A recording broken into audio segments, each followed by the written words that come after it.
나는 누구인가? 나는 누구여야 하는가? 나는 무엇으로 사는 사람이어야 하는가? 사순절 기간 동안 복음적 그리스도인으로서 자기 정체성을 분명히 하고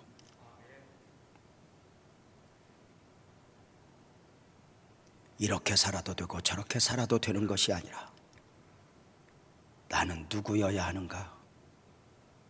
스스로를 향한 질문입니다. 그리스도인으로서 복음을 품고 자기 정체성을 분명히 한 가운데 삶을 살아낼 수 있다면 축복일 것입니다. 이스라엘이여 너는 행복한 사람이로다. 여호와의 구원을 너같이 얻은 백성이여. 누구냐? 신명기 33장 29절의 선포처럼 나는 구원을 받은 사람이야. 나는 행복한 사람이야. 여호와 보시기에 존귀한 사람으로서의 자기 확신이 있는가? 조국의 멸망 가운데 바벨론의 포로로 끌려간 다니엘. 조국이 망했다. 가족이 흩어졌다. 많은 변화가 있었지만 그는 분명한 자기 정체성을 가지고 있었습니다. 하나님의 사람으로서 유대인으로서의 자기 정체성입니다. 다니엘은 바벨론의 포로로 끌려가 살지만 뜻을 정하여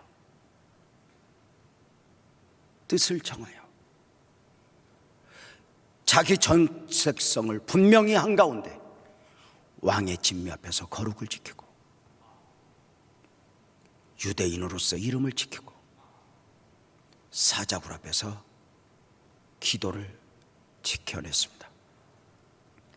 다니엘이 이름을 지키고 거룩을 지키고 기도를 지켜낸 것은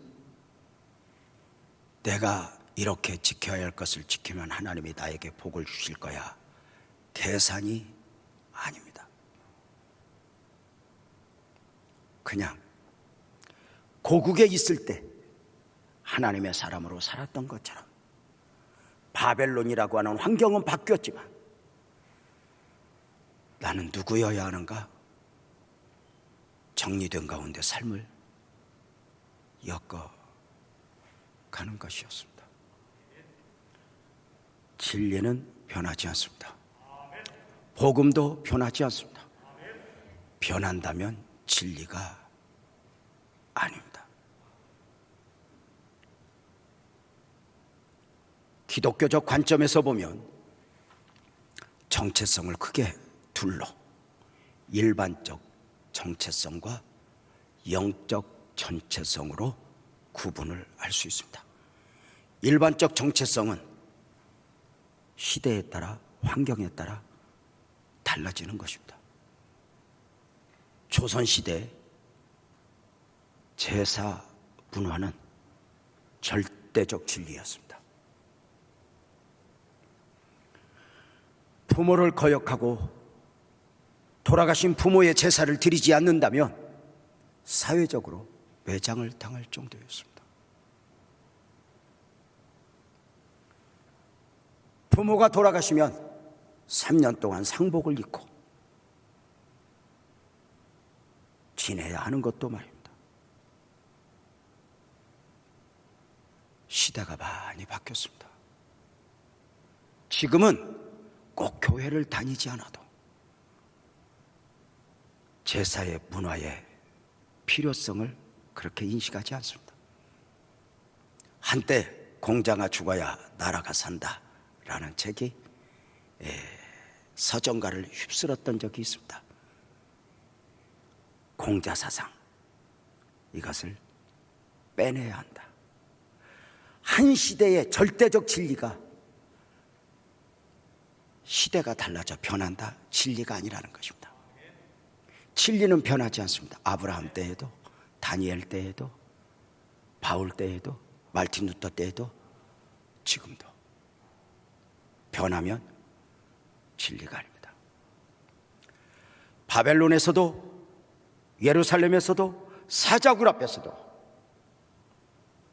변하지 않는 진리를 품고 살아가는 것, 마치 시계와 나침판으로 비유할 수 있을 것입니다. 시계는 시간에 따라 바늘의 방향이 달라집니다. 환경에 따라. 나침판은 그 어디에서도, 지구촌 구석구석의 그 어디에서도 동일한 방향을 향합니다. 순간 흔들릴 수는 있지만 이내 제자리 잡습니다. 그리스도인의 정체성이 그러해야 합니다. 세상에 살면서 순간 흔들릴 수 있지만 나는 누구여야 하는가? 2부 예배에 새 가족 한 분이 저를 보면서 눈물을 흘립니다. 저는 목사님을 알고 있습니다. 저는 교회를 다니지 않는 가운데 몇 년 전에 목사님이 주례하시는 결혼식을 참석했고 그 주례사를 들으면서 내가 언젠가는 교회를 가게 된다면 저 목사님을 찾아갔으면 좋겠다 생각을 했는데 안산으로 이사를 와 목사님 찾아왔다고 이야기하며 웁니다. 그가 우는 내용은 이것입니다. 작년에 우리 어머니가 돌아가셨어요. 어머니의 마지막 소원이 딸아, 내가 죽으면 목사님 모셔서 기독교장으로 예배하며 내 천국 가는 길을 축복해 주거라 했지만 가족들의 반대로 그리하지 못했는데 그 어머니 보내고 지금 1년을 울고 지낸 가운데 목사님 만났습니다 하고 고백을 하는 것입니다. 돌아보며 여러분에게 아쉬움은 없습니까? 뜻을 정한 다니엘, 뜻을 정한 유재명으로 분명하게 방향을 정하고 살아갈 수 있는가? 법궤에 연관된 설교를 3번째 하고 있습니다. 그 처음이 다윗 왕과 법궤, 지난주일 2번째 법궤 앞에서의 오벳 에돔이었고 오늘 3번째 법궤 앞에서의 미갈입니다. 오늘 말씀은 법궤 시리즈로 설교하기에 주제를 그렇게 정했지만 아마도 설교 내용은 기회를 주신 하나님, 포기하지 않고 반복하여 기회를 주시는 하나님의 마음을 읽어내기를 원하면서 설교를 하는 것입니다. 잘 아시는 대로 미갈은 사울의 딸입니다. 왕의 딸로서 그는 어느 날 다윗의 아내가 되었습니다. 미갈은 사울의 딸로 삶을 살아갈 수도 있었고 다윗의 아내로 삶을 살아갈 수 있었습니다. 사울의 딸로 머물면 공주라는 육적 축복은 누릴 수 있을지 몰라도 영적 축복은 없습니다. 그러나 다윗의 아내로 살면 다윗이 받은 영적 축복을 공유할 수 있었습니다. 안타까운 것은 하나님이 반복하여 기회를 주셨음에도 불구하고 미갈은 그 축복의 기회를 상실한 사람으로 설교 결론을 맺게 될 것입니다. 사울의 딸 미갈 그 시작을 보면 사울에게는 세 아들과 두 딸이 있었습니다. 사무엘상 14장 49절에서 말하고 있죠. 사울의 아들은 요나단과 이스위와 말기수하여 그의 두 딸의 이름은 이러하니 맏딸의 이름은 메라비요 작은 딸의 이름은 미갈이며. 이렇게 두 딸이 있습니다. 반복해서 말씀을 드린 대로 미갈의 아버지 사울은 하나님의 은혜 가운데 왕이 되었지만 그는 하나님 중심의 사람이 아니었습니다. 사람 마음에 합한 왕, 사람에게 인정을 받아야 하는 왕이었습니다. 그 증거로 사울은 왕이 되어 40년 동안 재직하는 동안 단 한 번도 하나님 앞에서를 찾지 않았습니다. 법궤를 찾지 않았습니다. 관심이 없었습니다. 하나님 중심의 사람이 아니었기 때문입니다.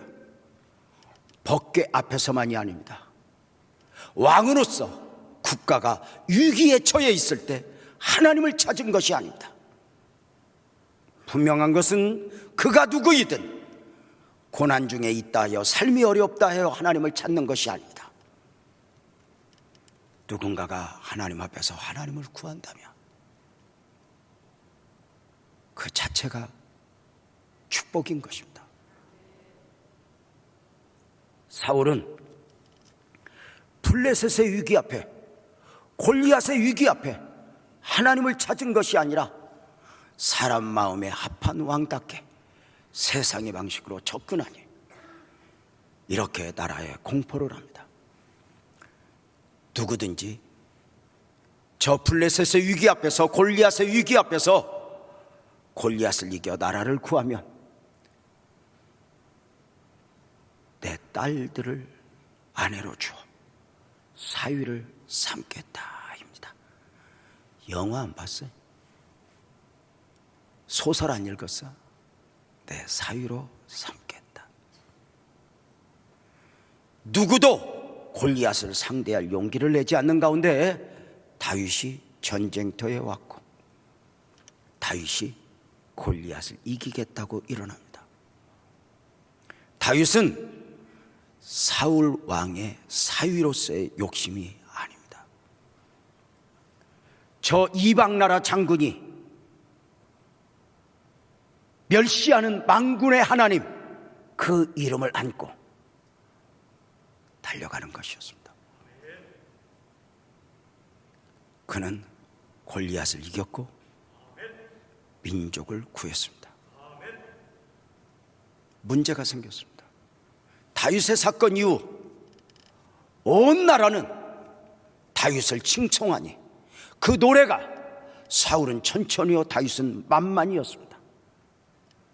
사울은 분노합니다. 그가 아무리 나라를 구했지만 사울이 만만이요 다윗이 천천히여야지 왜 다윗이 만만인가?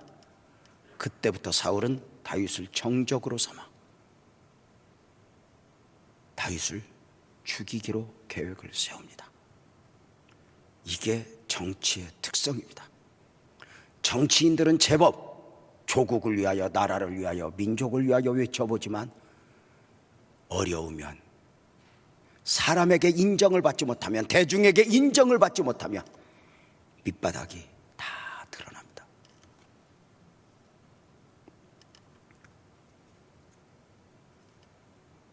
반복하여 다윗을 죽이겠다고 때로는 창을 던지고 때로는 함정을 파는 가운데 사울의 둘째 딸 미갈이 다윗을 사랑하게 되었습니다. 이것을 보고 사울은 미갈을 이용하여 다윗을 죽이려 하니 미갈을 죽이로 계획을 세우는 가운데 다윗에게 요구하는 바가 사무엘상 18장 25절입니다. 사울이 이르되 너희는 다윗에게 이같이 말하기를 왕이 아무것도 원하지 아니한다. 다만 왕의 원수의 보복으로 블레셋 사람들의 포피 100개를 원하신다 하라 하였으니 이는 사울의 생각에 다윗을 블레셋 사람들의 손에 죽게 하리라 입니다. 다윗, 너 내 딸하고 결혼시켜 줄게. 조건이 하나 있어. 다른 건 없어. 가서 적진으로 가서 블레셋 사람들의 포피 100개를 가져와. 쉽게 표현하겠습니다. 가서 손가락 100개만 잘라와. 그러면 내가 너 결혼을 시켜줄게. 사울의 생각은 결혼시킴이 목적이 아닙니다. 가서 싸우다 죽으라는 것이었습니다.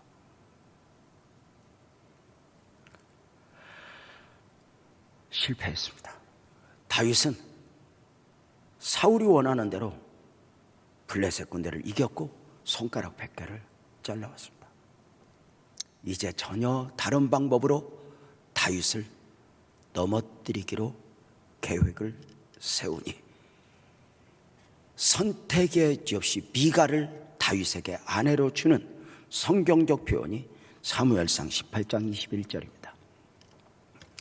스스로 이르되 내가 딸을 그에게 주어서 그에게 올무가 되게 하고, 이렇게 말합니다. 잘 보십시오. 사울이 영적인 사람 다윗에게 미갈을 주는데 목적이 올무가 되게 하고입니다. 모세오경에서 이 올무라는 단어가 히브리어로 3번 나오는데 3번 다 우상 숭배의 위험과 관계가 되어 있습니다. 여기서 학자들은, 성경을 연구하는 주경학자들은 모두는 아니지만 부분적으로 이런 의견을, 견해를 피력합니다. 사울의 딸 미갈은 우상을 숭배하는 사람이었다. 그것을 알고 하나님만을 사랑하는 다윗을 영적 올무가 되게 하기 위하여 미갈을 아내로 준 것이라고 말입니다. 마치 다니엘의 정적들이 다니엘의 문제를 찾다가 다니엘의 문제를 찾지 못하자 기도의 방법으로 다니엘을 제거하고자 하듯이 올무가 되게 하고, 안타깝게도 미갈은 사울의 딸로서 다윗의 아내가 되어 영적 축복을 공유했으면 좋았겠지만 끝까지 우상 숭배자로서의 자신을 놓아버리지 못한 가운데 영적인 축복을 상실한 자가 되게 됩니다. 안타깝죠. 많이 안타깝죠. 문제는 사울이 다윗을 죽이려고 하는 가운데 급기야 군대를 몰고 가자 다윗이 엥게디 광야에 도망을 해서 10여 년 동안 사울을 피해 방황하게 됩니다. 이때 사울은 다시 그 미갈을 다른 사람의 아내로 넘겨버리니 사무엘상 25장 44절입니다.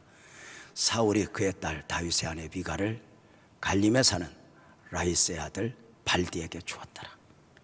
너 발디에게 가. 예나 오늘이나 죄성으로 가던 정치인은 자기 자식도 이용하게 됩니다.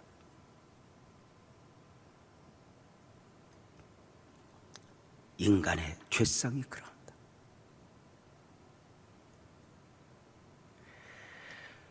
안타깝죠. 여기에 우리는 보이지 않는 거대한 흐름을 봅니다. 하나님을 모르면 하나님을 모르는 것으로 끝나는 것이 아닙니다. 하나님의 자녀가 되지 못하면 하나님의 자녀가 되지 못하는 것으로 끝나는 것이 아닙니다. 성경적으로 보면, 영적으로 보면 죄송합니다. 그가 누구여든 하나님의 자녀로 거듭나지 못했다면 그는 마귀의 자녀입니다. 내 가슴 속에 하나님이 없다면 미안하지만 우리 자신이 인정하든 인정하지 않든 내 자신은 내 것이 아닙니다. 마귀의 것입니다. 마귀는 철저하게 자신을 숨긴 가운데 베드로로 하여금 예수님의 걸림돌이 되게 합니다.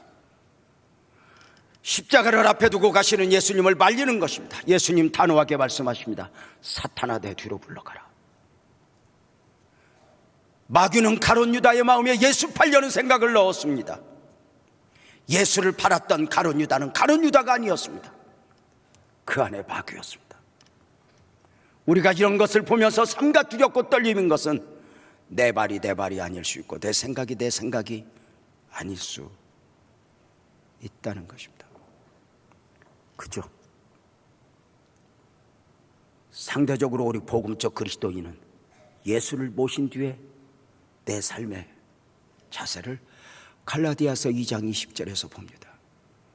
내가 사는 것은 내가 사는 것이 아니 오직 내 안에 그리스도께서 사신 것이라. 늘 그러합니다.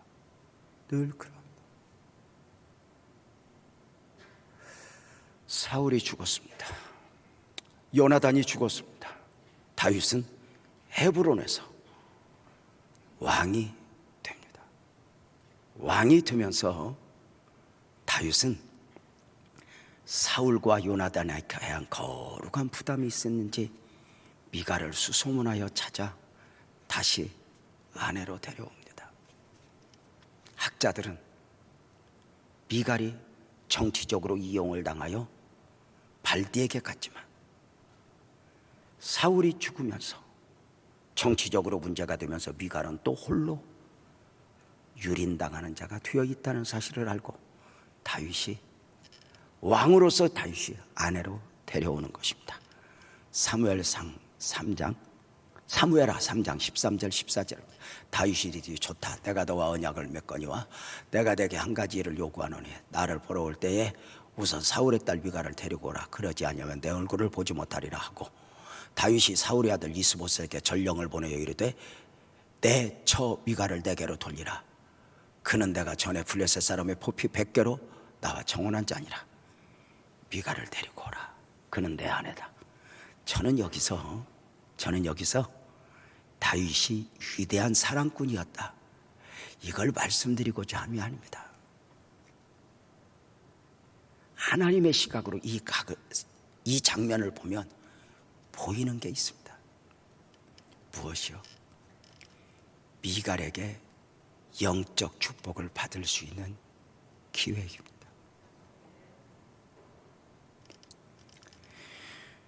아버지에게 정치적으로 이용당하며 유린당하며 파란만장의 삶을 살아가는 한 여인에게 하나님은 그가 비록 사울의 딸이지만 그에게 기회를 주시는 것이었습니다.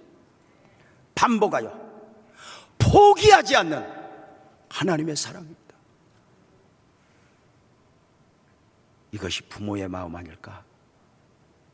꼭 이것이 비유로 합당할지는 몰라도 이런 생각이 듭니다. 우리 교회 한 성도가 학교 선생님의 부름을 받고 교무실로 갔습니다. 아들이 같은 반 아이를 심하게 때렸고 돈을 빼앗은 가운데 부모가 불려간 것입니다. 피해 학생들 어머니들이 문제를 일으킨 가운데 이 아이 학교에서 잘라라, 이것이었습니다. 학교 방침은 정해졌습니다. 이 아이를 정학시키는 것으로. 어미가 교무실에서 아들을 위해서 무릎을 꿇었습니다.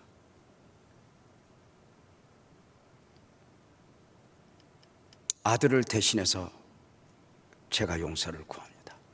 우리 아들 정학만은 면하게 해주세요. 이때 피해 학생의 어머니들이 건너 사무실에 있다가 가해자 학생 어머니 우리 성도가 왔다는 소리를 듣고 교무실로 들어와 우리 성도 어머니로서의 성도 머리를 잡고 흔들며 발로 짓밟았습니다. 내 자식 당한 것처럼 당신도 어머니로서 당해보라고. 그때 어미의 심정을 이야기하는데 이것이 어미구나 했습니다. 그들이 와서 머리채를 잡고 흔들고 짓밟는데 감사하더래요. 나를 더 짓밟아라. 그리고 내 아들만 용서해 주라. 자식이 자식 될 수 있는 이유는 부모가 자식을 포기하지 않기 때문입니다. 부모는 자식을 포기하는 사람이 아닙니다. 수없이 자식이 부모를 절망시켜도 그에게 소망을 주며 희망을 주는 것이 어미입니다. 우리 하나님이 미갈에게 기회를 줍니다. 그 유린당하며 파란만장의 삶을 살아가는 미갈에게 다시 다윗의 아내가 되게 하여 다윗이 누리게 될 영적 축복을 공유할 수 있는 기회를 주는 것입니다. 안타까운 것은 하나님이 주신 기회를 미갈 스스로 놓아버렸다는 것입니다. 법궤 앞에서의 다윗을 잘 아시죠? 다윗은 왕이 되어 법궤를 찾았습니다. 법궤가 없는 이스라엘은 이스라엘이 아니고 법궤가 없는 성전은 성전이 아니었기 때문입니다. 하나님 중심의 사람 다윗은 법궤가 아베나답 집에 있다는 것을 알고 모셔오게 됩니다. 그는 실수를 합니다. 법궤를 모셔오는 일이 분명하게 신앙적이고 종교적인데 정치인들의 말을 들어 천부장 백부장과 의논을 하는 가운데 왕이여, 법궤를 모셔오는 것도 중요하지만 흩어진 민족의 민심을 모으기 위해서 우리 이 법궤의 최고의 축제화 화려하게 모시고 옵시다. 여기에 정치적 계산이 가미됩니다. 화려한 수레에 법궤가 실려오는 가운데 그만 나곤의 타작마당에서 소가 뛰며 법궤가 흔들리게 되었고 소를 물던 우사가 법궤를 만지면서 그 자리에서 죽임을 당합니다. 온 백성들이 무서워합니다. 법궤의 중요성은 알지만, 하나님의 임재임을 알지만 법궤를 손으로 만졌다 하여 죽임을 당한다면 누가 보실 수 있겠는가? 다 떠나갑니다. 다윗도 떠나갔습니다. 그렇게 3개월 들려온 소식은 오벳에돔이 법궤를 모시고 복을 받았다는 것입니다. 어찌 된 일이지? 다윗은 달려와 오벳에돔에게 묻습니다. 어찌 된 거야? 왕이여, 법궤는 어깨로 모시는 것입니다. 끌고 다니는 게 아닙니다. 법궤는 이용당하면 안 됩니다. 오직 하나님께 영광이어야 합니다. 다윗은 그 자리에서 손뼉을 칩니다. 몰랐던 것이 아닙니다. 오벳에돔, 나도 알고 있었어. 그렇게 믿고 그렇게 섬겨야 하는 거 알았어. 그런데 정치인들 말을 듣다 보니 잠깐 흔들렸어.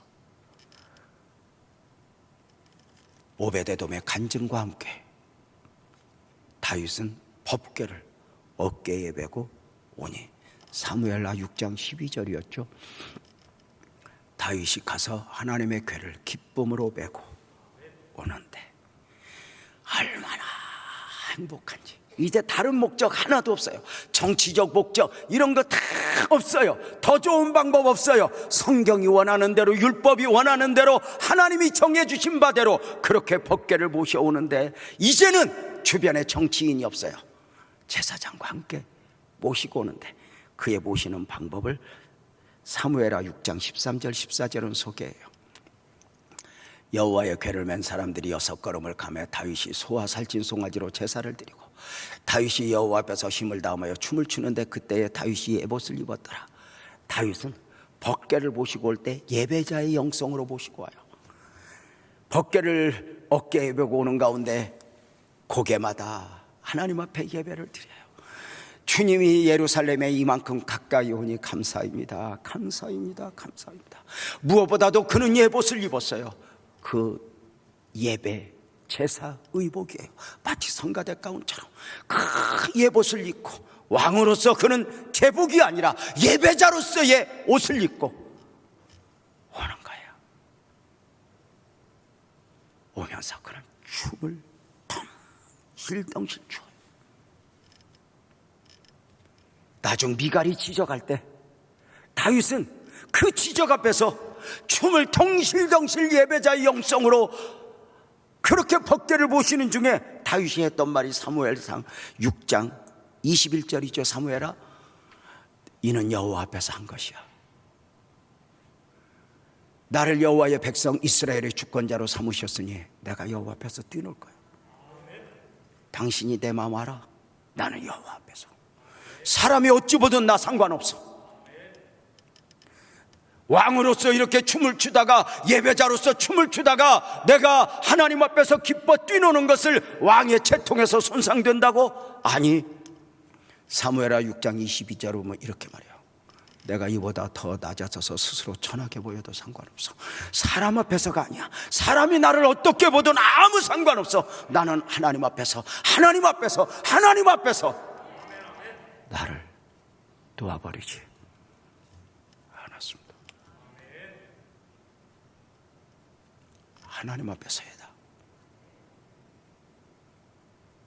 하나님 앞에서 나이니 아무 상관없었어.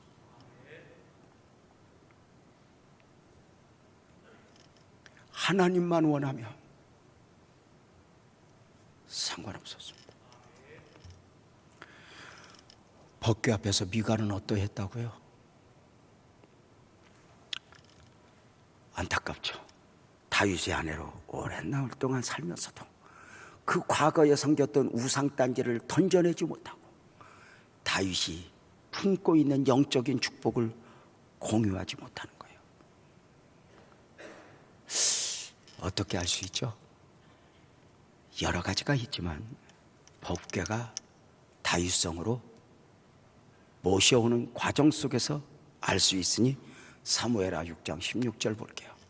여호와의 궤가 다윗성으로 들어올 때에 사울의 딸 미갈이 창으로 내려보다가 다윗 왕이 여호와 앞에서 뛰놀며 춤추는 것을 보고 심중에 그를 없이 여기니라.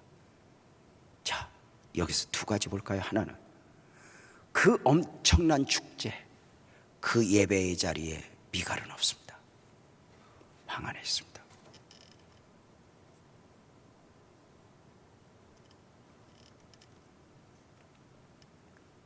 왕의 아내임에도 영적인 축복을 거절하고 스스로 놓아버린 가운데 그는 방 안에서 창문을 열고 판단자요 비방자가 됩니다. 왕으로서 채통도 없이 그 앞에서 뛰놀며 춤을 추는가? 사랑하는 여러분,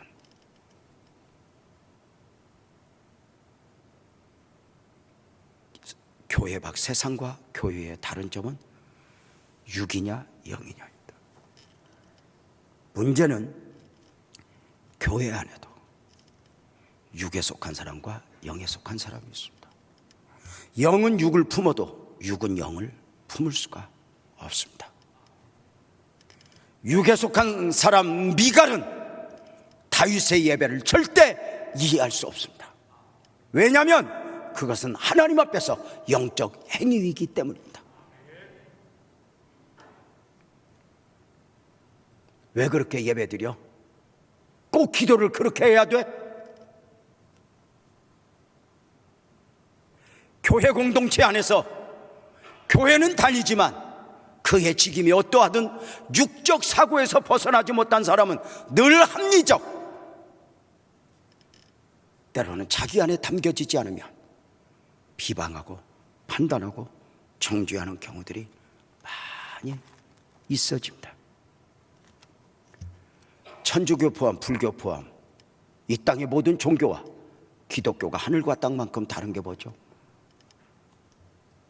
천주교 포함 불교 포함 이 땅의 모든 종교는 아무리 신비감을 조성해도 육을 만족시키는 종교, 사람을 만족시키는 종교입니다.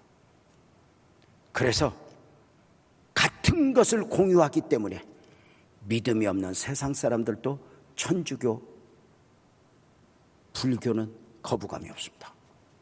여러분 그러지 않아요?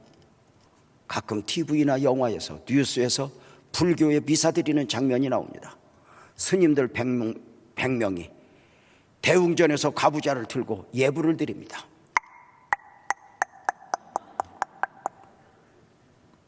예불을 드립니다.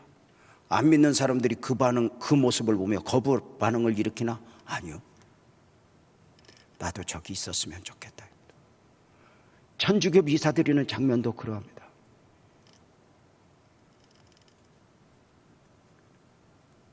경건을 느낍니다. 그러나 이따 우리 주여 삼창하고 통성으로 기도하는 거 한번 TV에 뉴스에 내보내보면 안 믿는 사람들이 축복하던가, 세상에 예수 믿는 사람은 어쩜 저렇게 간절해 그래? 아니요. 저것들은 모일 때마다 지랄한다고 이야기합니다.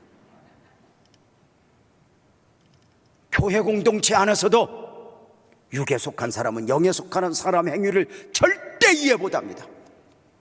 누군가가 남다르게 예배하면, 목소리를 높여 기도하면 덕이 안 되게 왜 저래? 묻겠습니다. 그렇게 이해할 수 없는 방식으로 예배하는 사람은 덕이 안 되면, 그러면 예배 시간에 앉아서 조는 사람은 덕이 되나? 내가 이쪽을 하는 것은 성가대원 중에 한 명이 졸고 있기 때문에 너는 뭐하냐 이런.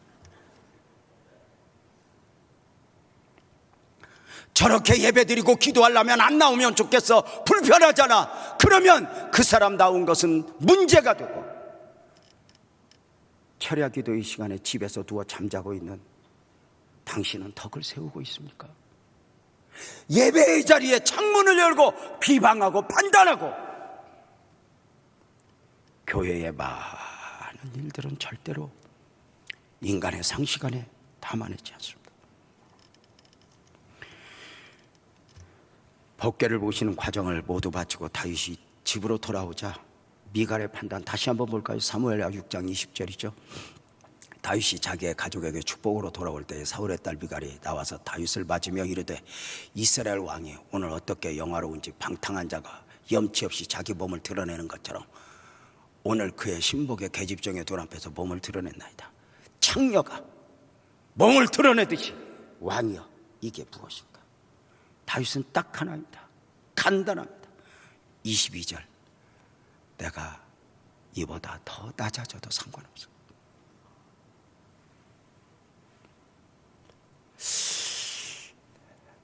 그리고 바로 이어서 미갈의 결국을 성경은 이렇게 소개하니 23절입니다. 사울의 딸 미갈이 죽는 날까지 그에게 자식이 없으니라. 자, 오해하시면 안 됩니다. 이랬기 때문에 자식이 없는 것이 저주였다라고 강조하는 게 아닙니다. 물론 부분적으로는 자식이 있는 것이 복일 수는 있지만 자식이 없다 하여 복이 없다라고 말할 수 없습니다. 결혼을 하는 것이 옳아요? 하지 않는 것이 옳아요? 물론 일반적으로 창조 섭리 안에서 결혼을 하는 것이 옳습니다. 그러나 바울은 결혼하지 않는 것이 좋다고 이야기합니다. 그것도 결혼하지 않았다 해서 아이고 왜 저렇게 짝을 만났어, 짝 만난 그대는 잘 사시고 계십니까? 무슨 이야기예요? 그 논리로 하면 자식이 있으면 축복이고 자식이 없으면 저주인가? 자식은 끝까지 자식입니다. 무자식이 상팔자라는 말이 그냥 나온 게 아닙니다. 자식은 애물단지입니다. 죽일 수도 없고 살릴 수도 없고 고발할 수도 없고, 합법적 도둑놈을 사랑이라는 이름 안에 양육해야 하는 이 부모의 심정들. 중요한 건 왜 성경은 미갈에게 자식이 없으니라를 강조했는가? 이걸 읽어내야 합니다. 제가 반복해서 설교한 바가 무엇입니까? 창조주 하나님이 미갈로 하여금 다윗의 아내가 되게 하신 것은 기회를 주신 것이다 였습니다. 어떤 기회? 영적 축복을 받을 수 있는 기회. 다윗이 받은 영적 축복, 가장 큰 축복은 무엇입니까? 아브라함과 다윗의 자손 예수 그리스도의 세계라. 예수님의 계보에, 예수님 족보에 드는 축복입니다. 이렇게 말씀을 드립니다. 이것이 강조된 이유는 만약에 미갈이 다윗의 영향을 받아 영적인 사람으로 풍성해졌다면 이렇게 말씀을 드릴 수 있습니다. 솔로몬은 미갈의 아들이었을 것이라고. 아들을 훌륭하게가 아닙니다. 예수님 족보에 다윗의 아내로 이름을 올린 밧세바는 미갈이었을 것이라고 말입니다. 억지 해석입니까? 언젠가 벳세다 광야에서 5,000명을 모아두고 예수님이 제자들을 테스트하는 것을 설교했습니다. 너희가 먹을 것을 주어라.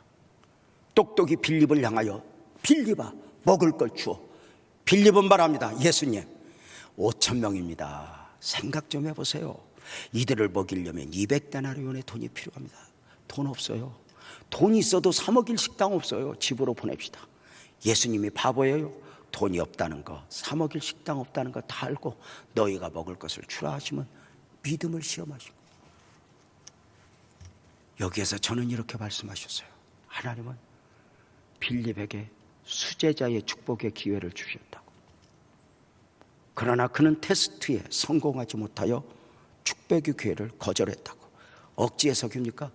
자, 결과론적으로는 베드로입니다. 그러나 우리가 중요한 것은 하나님은 편견을 가지시는 분이 아닙니다. 누구는 축복하고 누구는 힘들게 하고 아닙니다. 하나님은 모두를 사랑하시고 모두를 품어내고 모두에게 기회를 주시는 분입니다. 결과론적으로 그가 아브라함이고 다윗이고 결과론적으로 유재명 목사가 목사이지, 태초부터 유 목사는 담임 목사로 누구는 부목사로, 이게 아닙니다. 수없이 기회를 주시는 하나님, 반복해서 기회를 주시는 하나님. 그 테스트에 성공했다라면 미갈은 자식이 없었더라가 강조되지 않았을 것입니다.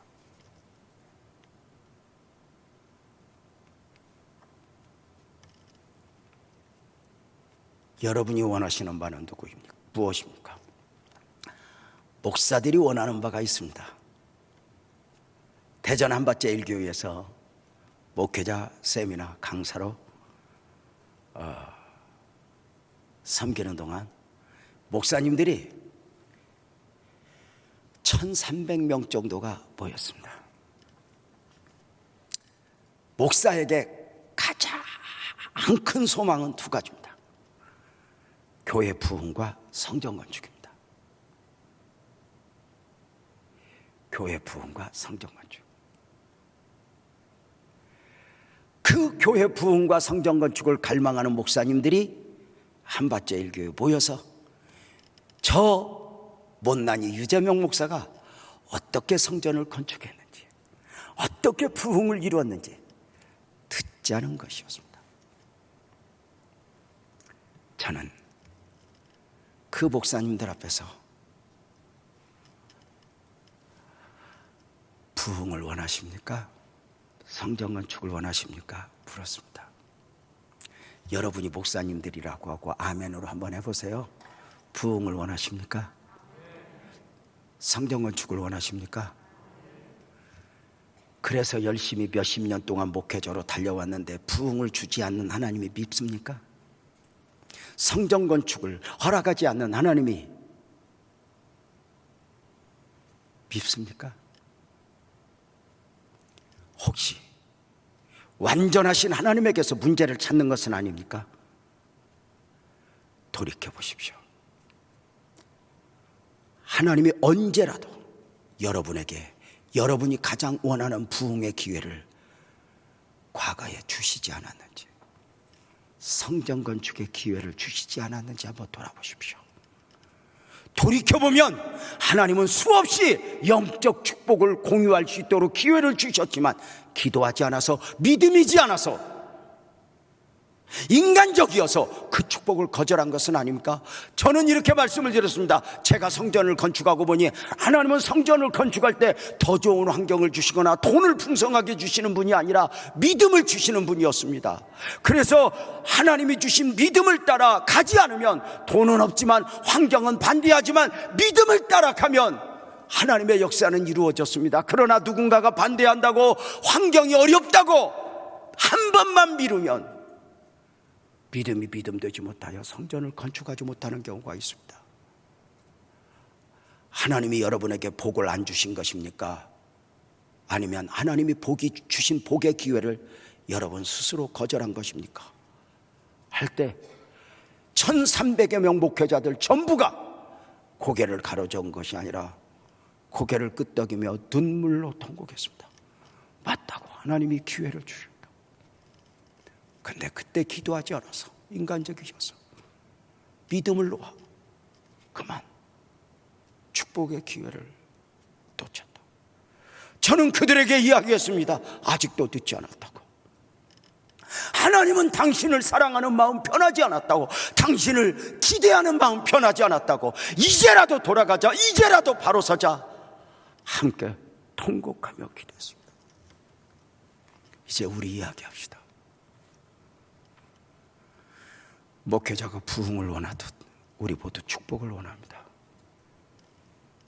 내가 손이 짧아서도 아니요, 하나님이 우리에게 축복의 기회를 안 줬을까? 어떠세요? 돌이켜보면 기도하라는 감동, 용서하라는 감동, 믿음으로 과부 역전 트니라 감동 안 줬어요? 근데 그때마다 매요. 목사님 어려워요. 하나님 뜻대로 살고 싶은데 힘들어요. 요새 좀 그래요. 하나님이 다 봐주시겠죠. 돌이켜보니 미갈에게 다윗의 아내가 되게 하며 하나님이 미래적 축복을 받을 수 있는 기회를 주셨다. 어쩌면 나에게 수많은 기회를 주신 것이 아닌가. 물론 유재명 목사가 받은 은혜가 너무 엄청나 헤아릴 수 없지만 돌이켜보면 하나님은 지금의 유재명이보다 더 멋진 유재명으로 왜 섭리 가운데 믿음을 요구하고 기도를 요구할 때가 많이 있어서. 그런데 왜 그렇게 바보 같았는지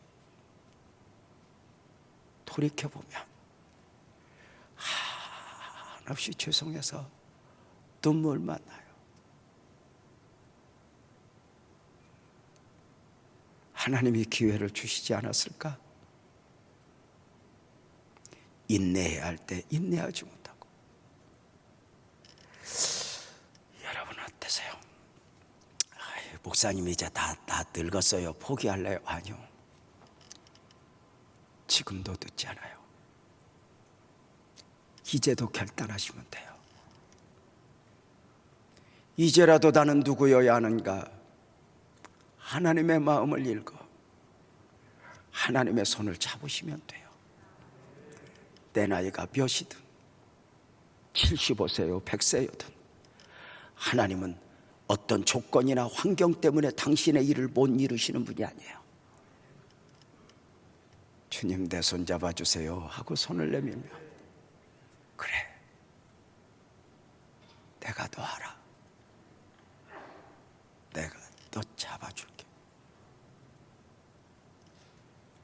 여러분에게 있어 하나님은 어떤 분인가? 하나님이 여러분을 너무 잘 아신다는 거 아세요? 그리고 지금도 기대하신다는 거 아세요? 찬송으로 고백합시다. 우리 모두 자리에서 일어나서 하나님은 너를 만드시는 분 찬송합니다.